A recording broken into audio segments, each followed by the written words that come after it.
नमस्कार मित्रों, आज हम पढ़ेंगे अंग्रेजी में यूज ऑफ शुड। हम शुड का प्रयोग कहाँ करते हैं, किन किन परिस्थितियों में शुड का प्रयोग किया जाता है। देखिए, वैसे तो शुड का प्रयोग हम चाहिए के अर्थ में करते हैं, लेकिन कुछ और कंडीशंस बनती हैं जहां हम शुड का प्रयोग करते हैं। जैसे पहली कंडीशन है सलाह, एडवाइस या सजेशन, सुझाव प्रकट करने के लिए।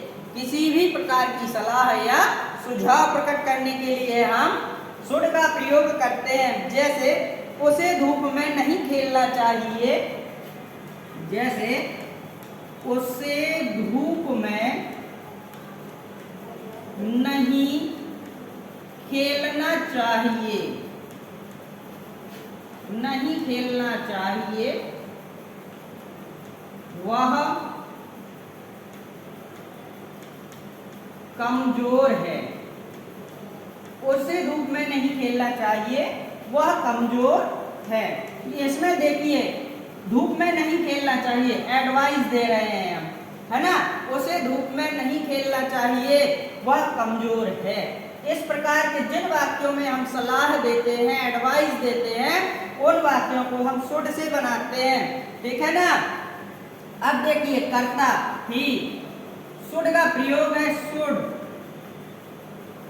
नकारात्मक है तो नॉट, शुड नॉट प्ले माने खेलना, इन द सन, कोमा वह कमजोर है ना, वह कमजोर है। He is very weak, sorry he is weak, he is weak, वह कमजोर है। तो इस प्रकार के वाक्यों में, जिन वाक्यों में एडवाइस या सलाह दी जाती है, उन वाक्यों को हम शुड से बनाते हैं, है ना। अगली हमारी कंडीशन है कि और किस परिस्थिति में हम शुड का प्रयोग करेंगे। दूसरी परिस्थिति है हमारी कर्तव्य या कर्म का बोध कराने के लिए, जिसमें कर्तव्य या कर्म का बोध कराया जाता है। उस कंडीशन में हम शुड का प्रयोग करते हैं। जैसे हमें अपने माता पिता की आज्ञा का पालन करना चाहिए, हमें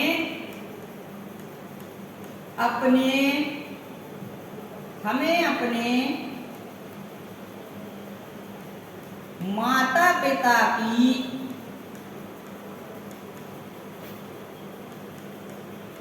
आज्ञा का पालन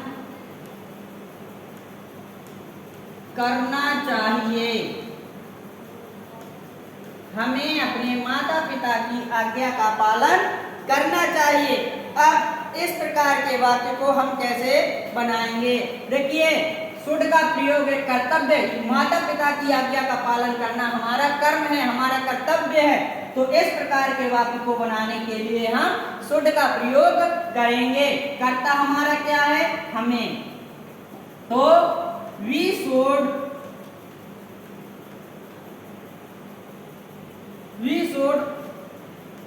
obey our parents, हमें अपने माता पिता की आज्ञा का पालन करना चाहिए। We should obey our parents। जिन वाक्यों में कर्तव्य कर्म का बोध कराया जाता है, उन वाक्यों में हम शुड का प्रयोग करते हैं। जिन वाक्यों में एडवाइस, सलाह, सुझाव का प्रयोग, सुझाव प्रकट होता है, उन वाक्यों में हम शुड का प्रयोग करते हैं। और तीसरी परिस्थिति है शर्त प्रकट करने के लिए। जहां पे शर्त प्रकट की जाती है, वहां पर हम शुड का प्रयोग करते हैं। जैसे यदि आज वर्षा हुई तो मैच नहीं होगा, यदि आज वर्षा हुई तो मैच नहीं होगा।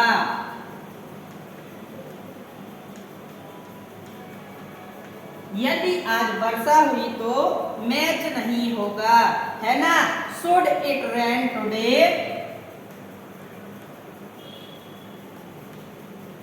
Should it rain,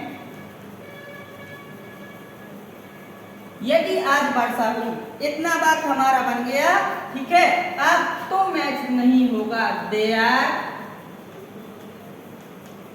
will be no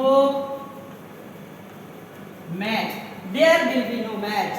okay, तो जिन वाक्यों में शर्त प्रकट की जाती है उन वाक्यों को बनाने के लिए हम शुड का प्रयोग करते हैं। जिन वाक्यों में हमारा कर्तव्य या कर्म प्रकट होता है उन वाक्यों को बनाने के लिए हम शुड का प्रयोग करते हैं। जिन वाक्यों में एडवाइज, सलाह, सुझाव प्रकट किया जाता है उन वाक्यों को बनाने के लिए हम शुड का प्रयोग करते हैं।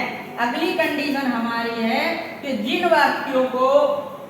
वाक्यों में उद्देश्य, पर्पज प्रकट किया जाता है, जिन वाक्यों में हमें कोई उद्देश्य दिखाई दिया जाता है, पर्पज हमारा कोई दिखाई दिया जाता है, उन वाक्यों को बनाने के लिए हमें शुड का प्रयोग करना होता है। जैसे संभल कर चलो कहीं ऐसा ना हो कि तुम गिर जाओ।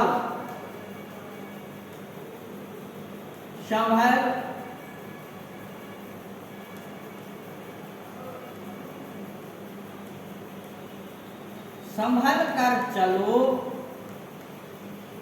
कहीं ऐसा ना हो, संभल कर चलो कहीं ऐसा ना हो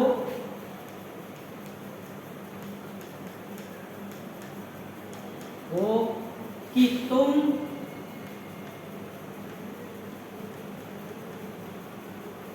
गिर जाओ,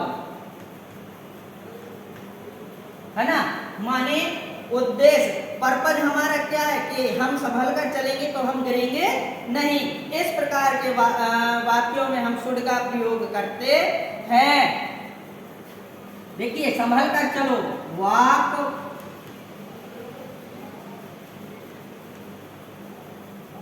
केयरफुली लेस्ट,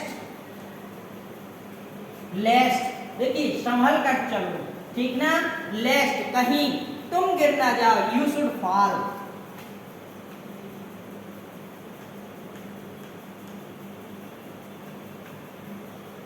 यू शुड फॉल। इस प्रकार के वाक्यों में हम इन प्रकार के वाक्यों में हम शुड का प्रयोग करते हैं, ठीक ना। हमें शुड का प्रयोग कहाँ कहाँ करना है? जहाँ एडवाइस, सलाह दी जाए, जहाँ कर्तव्य और हमारा कर्म प्रकट किया जाए, जहाँ उद्देश्य प्रकट किया जाए और जहाँ शर्त प्रकट की जाए, वहां पर हमें शुड का प्रयोग करना है। धन्यवाद।